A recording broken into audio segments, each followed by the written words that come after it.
Welcome to Wide Angle. Prime Minister Modi is just completing his first historic visit to Bhutan.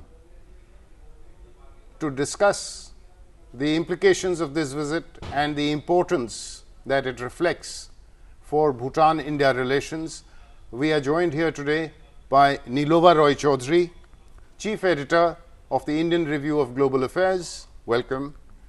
Ambassador Nalin Suri, former Secretary, Ministry of External Affairs, who has also served in Bhutan. And from Bangalore, Mr. N. Ravi, Senior Fellow at the Indian Institute of Management and a former Secretary in the Ministry of External Affairs with experience of Bhutan. Welcome to all of you. Let me first start with you, Nilova. Prime Minister Modi has just finished what seems to be a very historic visit. What are the main highlights that you would like to spell out at this stage? The fact that it was his first visit is in itself a significant event, highlighting the kind of priorities that he would like to be setting for his government. The fact that he inaugurated the hydropower project at Kholongchu indicates that this is the path that India and Bhutan are going to be taking to enhance bilateral economic geostrategic cooperation, because it's a win-win kind of situation for everyone.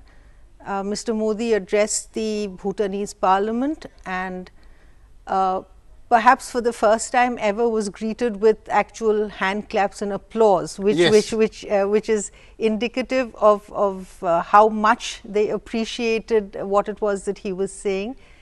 And so I'm told that clapping is normally not part of the Bhutanese tradition. Yes. And there was some kind of an explanation that had been put out yes. to sensitize the Indian media particularly. So could you explain Indeed, that to us? It's supposed to be warding off evil spirits. I mean, in Bhutanese lore, they do not clap in appreciation because it is meant to normally be a symbol or a gesture by which they ward off evil spirits, and clearly Mr. Modi was here it was a spontaneous applause. It was a spontaneous applause and an appreciation of what it was that he said in terms of India, Bhutan being for each other, as it were, Bhutan for India, India for Bhutan, Bharat for Bhutan rather. Yes, B for B, indeed. Yes. So I think all of that symbolism, the entire visit was probably fraught with a great deal of symbolism, but indicating the depth and the substance of this particular relationship. Ravi, if I may turn to you, the political, Nilova talked about the symbolism, the politics of it, the first visit to a neighboring country, an important neighboring country, a member of SAARC, coming after when at Prime Minister Modi's swearing in, we had high-level presence from all the SAARC countries. Can you tell us a little bit as to how you read the political symbolism of it?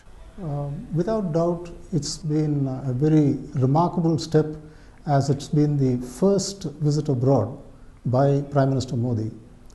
Second, among the SAARC countries, India has probably the closest of relations with Bhutan.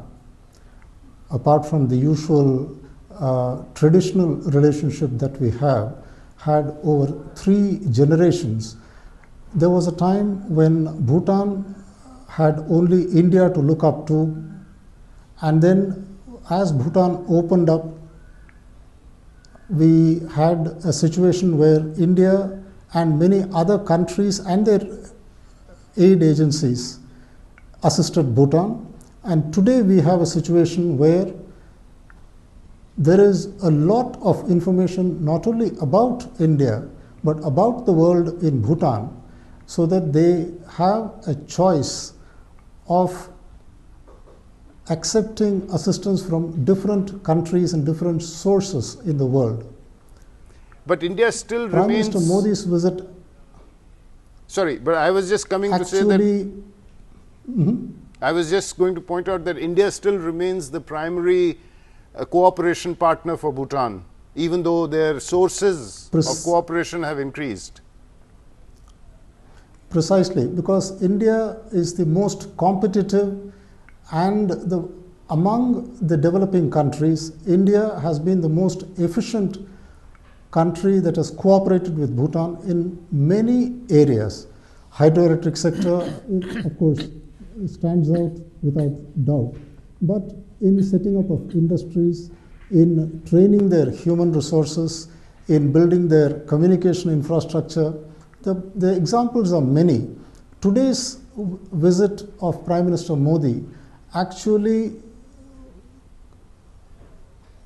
kind of coalesces into a point from where we can take off into the next generation. And in this context, the establishment of digital libraries by India in all the districts of Bhutan is a pointer. That's a very significant, very forward-looking initiative.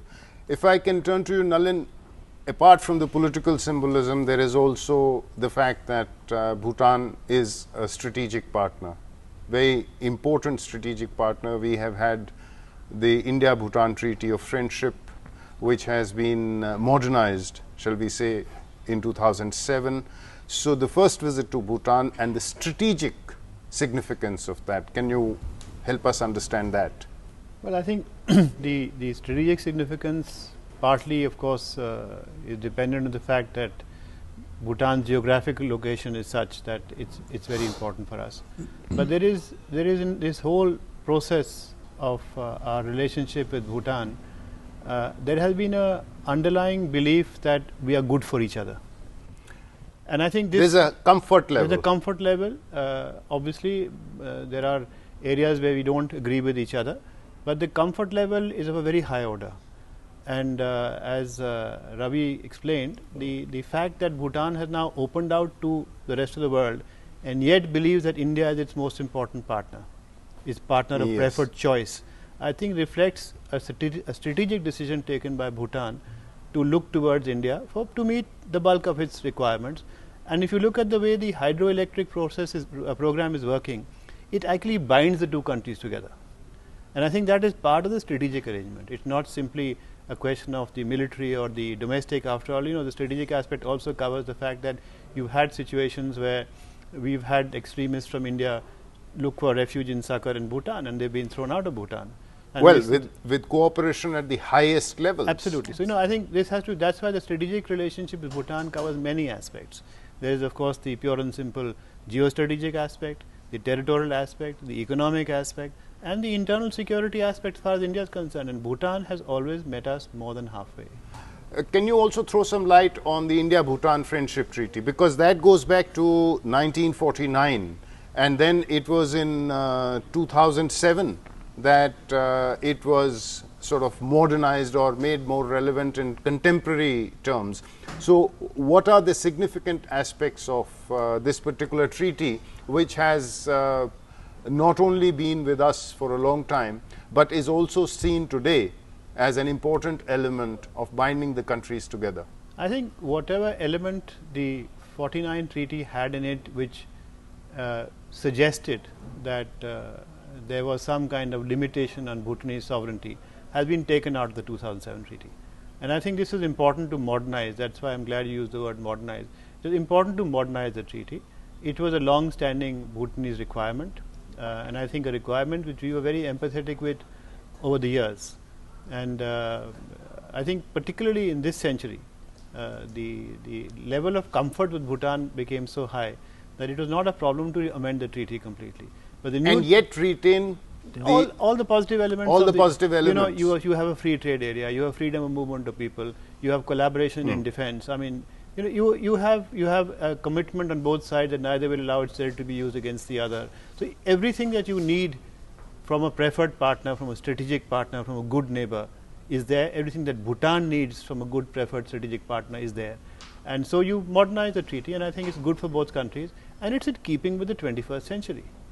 Nilova, Nalin talked about the fact that part of the process of modernizing the treaty. Now, it's also interesting that now this has been done as Bhutan has taken its initial steps towards democratization. And can you throw some light? The last election was in 2013. There was an election earlier. Their constitution has now brought in a democratic system, a bicameral system in the parliament.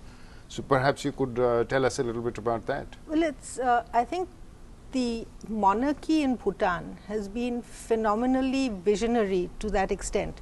I mean, they essentially insisted took the lead and almost insisted on bringing in this system of government whereby everyone expresses their desire, and hence democracy came in.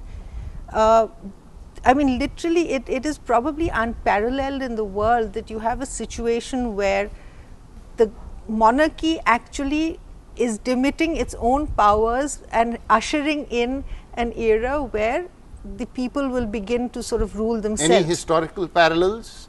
I can't think of any, frankly. You know, so that's why I'm saying it's fairly unprecedented. We'll get Nalin and Ravi to think about it. I'm sure they will, but you know, it's pretty unprecedented to that extent. And with the new king, Jigme Khesar Wangchuk, he has been even more forward-looking than his father has, I think. I mean, of course, the fourth king was extremely visionary, but the current monarch has been even more visionary in terms of insisting that the parliament function as a parliament should, and taking India as his particular example, taking the example of India to the people and saying that this is what democracy can do, and do not depend on us, you must stand on your own feet. I think it's a remarkable achievement, which we have helped perhaps in providing the logistical support for, but by and large I think the monarchy in Bhutan has to be commended for this phenomenal shift in the centers of power in that country.